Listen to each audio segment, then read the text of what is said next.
त्यावेळेला तो हल्ला जो आहे तो थेट त्यांच्या ठिकाणावर होऊ नये। राजस्थानच्या बाडमेरमध्ये रेड अलर्ट घोषित करण्यात आलेला आहे। महत्त्वाची बातमी आपण पाहताय, राजस्थानला कालही टार्गेट करण्यात आलेलं होतं, आजही टार्गेट करण्यात येत आहे। राजस्थानच्या बाडमेरमध्ये रेड अलर्ट आता घोषित करण्यात आलेला आहे।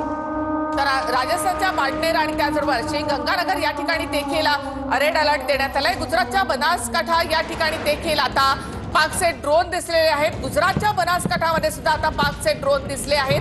म्हणजे आता 4 राज्ये जी आहेत ती लक्ष्य करण्यात आली आहेत पाकिस्तानकडनं। गुजरातच्या बनासकांठा या ठिकाणी देखील आता पाकिस्तानचे ड्रोन दिसले आहेत। राजस्थानच्या बाडमेरमध्ये रेड अलर्ट घोषित करण्यात आलेला आहे। पोलिसांनी लोकांना घरात जाण्याचं आवाहन केलेलं आहे। सायरन वाजल्यानंतर सगळे लाईट बंद करा, ब्लॅकआउट करा आणि घरात बसा असं आवाहन आता प्रशासनाकडनं करण्यात आलेलं आहे। राजस्थानच्या बाडमेरमध्ये सुद्धा अशी स्थिती आहे। राजस्थानच्या बाडमेरमध्ये नागरिकांनी घरातच राहावं असं आवाहन प्रशासनाकडून करण्यात आलेलं आहे। पूर्णपणे खबरदारी प्रशासनाकडून घेतली जाते राजस्थानच्या बाडमेरमध्ये। त्याच्यानंतर गुजरातमधल्या एका भागामध्ये सुद्धा प्रशासनाकडून आवाहन केलं जाते। राजस्थानच्या बाडमेरमध्ये नागरिकांनी घरातच राहावं असं आवाहन प्रशासनाचं आहे। बाडमेरमध्ये रेड अलर्ट जारी करण्यात आलेला आहे। पाकिस्तानच्या आता या ड्रोन हल्ल्यामध्ये पाकिस्ताननं 4 राज्यांना आता लक्ष्य केलेलं आहे, राजस्थान, गुजरात, जम्मू आणि पंजाब। तर गुजरातमधल्या बनासकांठा या ठिकाणी देखील पाकिस्तानचे ड्रोन दिसले आहेत।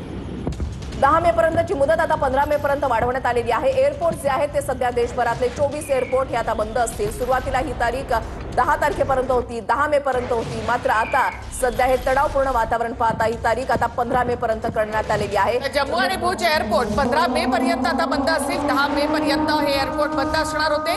भारतामधले 24 एअरपोर्ट आता 15 मे पर्यंत बंद असणार आहेत। पंजाबच्या फिरोजपूर मधला ड्रोन हल्ला भारतानं परतावून लावलेला आहे। भारतानं हा प्रयत्न हाणून पाडलेला आहे। पंजाबच्या फिरोजपूरमध्ये सुद्धा ड्रोन हल्ल्याचा प्रयत्न झालेला आहे। जम्मू एअरपोर्टच्या जवळचा ड्रोन हल्ला भारतानं पूर्णपणे निकामी केलेला आहे, परतवून लावलेला आहे। पठाणकोटमध्ये पाकनं टाकलेलं मिसाईल हे भारतानं पाडलेलं आहे। आणि आताची महत्त्वाची बातमी, पठाणकोटमध्ये पाकिस्ताननं मिसाईल टाकलं होतं आणि भारतानं आता ते पाडलेलं आहे। भारताच्या एअर डिफेन्स सिस्टीमच्या माध्यमातून हे मिसाईल पाडण्यात आलेलं आहे। पठाणकोटमध्ये पाकिस्ताननं टाकलेलं मिसाईल भारतानं पाडलेलं आहे।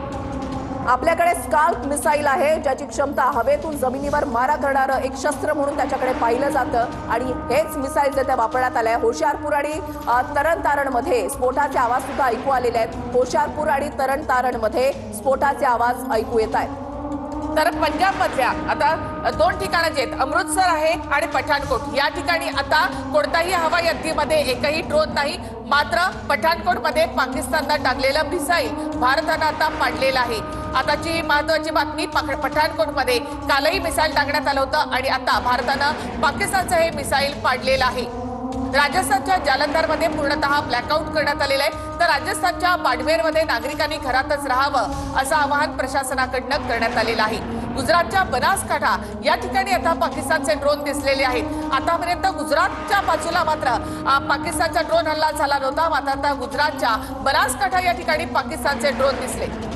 काल पाकिस्तानने राजस्थान, जम्मू आणि पंजाबमधल्या 15 शहरांना 15 भागांना टार्गेट केलेलं होतं। त्या ठिकाणी ड्रोन आणि मिसाईल डागलेले होते। आज तोफगोळ्याचा मारा त्यांच्याकडून केला जातोय आणि आज गुजरातमधल्या बनासकांठामध्ये सुद्धा त्यांच्याकडून ड्रोन हल्ल्याचा प्रयत्न। मात्र प्रत्येक ठिकाणी आपली यंत्रणा ही सज्ज आहे, आपली एअर डिफेन्स सिस्टीम ही सज्ज आहे, सामर्थ्यवान आहे, शक्तिशाली आहे। हे पुन्हा एकदा सिद्ध झालं आहे। गुरदासपूरच्या करतारपूरमध्ये कॉरिडॉर जवळ स्फोट झाल्याची बातमी जी आहे ती आता समोर येते। तर गुरुदासपूरच्या करतारपूर कॉरिडॉर जवळ हा स्फोट झालेला आहे। हा करतारपूर कॉरिडॉर सध्या बंद करण्यात आलेला आहे। सुरक्षेच्या कारणास्तव तो आधीच बंद करण्यात आला होता। आता कॉरिडॉर जवळ हा स्फोट झाल्याचं देखील कळतं। होशियारपूर आणि